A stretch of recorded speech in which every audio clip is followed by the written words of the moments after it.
Marketing అంటే మీ product ని జనాలకి తెలిసేలాగా తీసుకొని వెళ్ళడం. మీరు ఏ బిజినెస్ చేయాలన్నా సోషల్ మీడియాలో లేకపోతే మీరు బిజినెస్ చేయరు. మీరు ఏది సెర్చ్ చేయాలన్నా ఇప్పుడు మీరు ఆ ప్రొడక్ట్ ని లేకపోతే ఆ ఫుడ్ ఐటమ్స్ ని ఎందుకు లాంచ్ చేయాలనుకుంటున్నారు, దానివల్ల జనాలకు ఉపయోగం ఏంటి, మీ పర్సనల్ పెయిన్స్ లోంచి ఏమన్నా లెసన్స్ నేర్చుకొని మీరు అది పెడుతున్నారా అనేవన్నీ కూడా దాంట్లో యాడ్ చేయండి. ఇనిషియల్ గా వీడియోస్ చేయండి. మీరు బిజినెస్ స్టార్ట్ చేసే ముందు ఈ బిజినెస్ స్టార్ట్ చేయబోతున్నా, నేను ఇంత క్వాలిటీ ప్రొడక్ట్స్ ఇస్తున్నా, సో ఇక్కడికి వెళ్ళాను, ఇలాంటి ప్రొడక్ట్స్ తీసుకొని వచ్చాను, మీరు చేసే వర్క్స్ అన్ని అప్లోడ్ చేస్తూ ఉండండి. సో దట్ మీకు కొంత ఎంగేజ్మెంట్, కొంత ఫాలోవర్స్, కొన్ని సబ్స్క్రైబర్స్ అనే వాళ్ళు మీకు క్రియేట్ అవుతారు. దానివల్ల మీరు ప్రొడక్ట్ లాంచ్ చేసినప్పుడు ఇమీడియట్ గా కొన్ని ఆర్డర్స్ వస్తాయి. సో నేను ఇంతకుముందు చెప్పిన బ్రాండింగ్, మీ స్టోరీ అన్ని క్రియేట్ చేసినవన్నీ రెగ్యులర్ గా పోస్టింగ్ చేస్తూ, ఇంట్రెస్టింగ్ గా చేస్తూ, ఒక 10 చేస్తే 2-3 వైరల్ అవుతాయి, ఎక్కువ వ్యూస్ వస్తాయి. అలాంటి వ్యూస్ ఎందుకు వస్తున్నాయో చూసి మళ్ళీ అలాంటివి రిపీట్ చేయడానికి ట్రై చేయండి. ఒకవేళ ఎవ్రీ టైం అదే రిపీట్ చేస్తే వాళ్ళకి బోరింగ్ వచ్చి చూడకపోవచ్చు. కాకపోతే మీరు ఇన్ఫర్మేషన్ మారుస్తూ, కొంచెం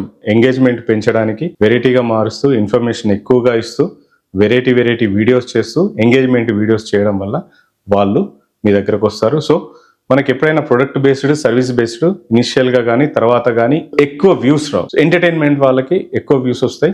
ఏదైనా ప్రొడక్ట్ కానీ ఏదైనా ఫుడ్ ఐటమ్స్ సేల్ చేసుకునే వాళ్ళకి తక్కువగా వస్తాయి. ఎందుకంటే మనం డైరెక్ట్ కొంతమంది ఆడియన్స్ నే మనం టార్గెట్ చేస్తున్నాం కాబట్టి. సో దానికోసం ఏం నిరాశ పడాల్సిన పని లేదు. సో ఇనిషియల్ గా మనకి 1000, 2000, 3000, 5000 వ్యూస్ వచ్చినా కూడా అందులోంచి ఒక కస్టమర్ అన్న వస్తాడు, మీకు సేల్ అవుతుంది. ఇన్స్టాగ్రామ్ లో మీకు రీచ్ బాగా వస్తుంది. అక్కడ నుంచి మీరు మార్కెటింగ్ చేయండి. ఇంటర్నెట్ లోకి వెళ్ళి హౌ టు డూ వీడియోస్ అని వెతికి మీరు ఆ వీడియోస్ చేసి పెడతా ఉండండి. సో దానికి మీరు వీడియో క్వాలిటీ బాగుండాలి, ఆడియో క్వాలిటీ బాగుండాలి, మీ ప్రొడక్ట్ ని చాలా మంచిగా చూపించాలి, మీరు మీ ప్రొడక్ట్ పైనే ఫోకస్ చేసి చూపించాలి. అవసరమైతే మీరు మీ ప్రొడక్ట్స్ ని చేతిలో పట్టుకొని ఎక్స్ప్లెయిన్ చేయడం. ఒకవేళ మీరు వంటలు చేస్తూ ఉంటే ఆ వంటలు నీట్గా ఉన్నాయా లేదా, మీరు గ్లౌజెస్ వేసుకున్నారా లేదా, మీరు క్యాప్ పెట్టుకున్నారా లేదా, యాప్రాన్ వేసుకున్నారా లేదా, ఇది ఖచ్చితంగా చూడండి. వంటలకి హైజీన్ మాత్రం చాలా ఇంపార్టెంట్. మీరు పాపులర్ కావాలి అంటే, అదే బట్టలు అయితే ఫ్యాషన్, బట్టలు పెట్టుకోండి. బట్టల్లో ట్రెండింగ్ రీల్స్, ట్రెండింగ్ సాంగ్స్ ఏమున్నాయో అవి పెట్టేసి మీరు బట్టలు వేసుకొని, లేకపోతే ఒక అమ్మాయిని ఎవరినన్నా హైర్ తీసేసుకొని వాళ్ళకి వేసేసి ట్రెండింగ్ పాటల్ని రీల్స్ లో చేసి పెట్టడం ద్వారా మీకు రీచ్ బాగా వస్తుంది. ఇనిషియల్ గా మీరు నెలకు ఒక 3-4 వేలతో రీల్స్ ని, వీడియోస్ ని బూస్ట్ చేయాల్సి వస్తుంది. So that me target audience కి రీచ్ అవ్వడానికి. ఒక ఎగ్జాంపుల్ చెప్తాను.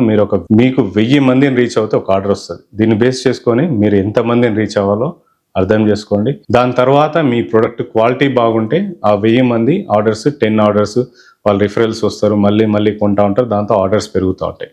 మీకు ఒకవేళ మీరు చేసే రీల్స్ కంటెంట్ బాగా ఉంటే 1000కి 10 నుంచి 50 ఆర్డర్లు కూడా రావచ్చు. It's depends. ఒకవేళ తక్కువ వచ్చినాయి అని నిరాశపడద్దు. మీరు చేస్తూ ఉంటే, జనాలకు రీచ్ అవుతూ ఉంటే మీరు గ్రో అవుతారు. చేసిన వెంటనే 2-3 నెలలకే మీరు క్లోజ్ చేస్తే మీ బిజినెస్ మీరు గ్రో అవ్వలేరు. మీరు కనీసం 6 years నుంచి 1 year టార్గెట్ పెట్టుకుంటే మీరు గ్రో అయ్యే ఛాన్సెస్ ఎక్కువగా ఉంటాయి. ఇది మార్కెటింగ్. సో 5వ వచ్చేసి కస్టమర్ సెలక్షన్.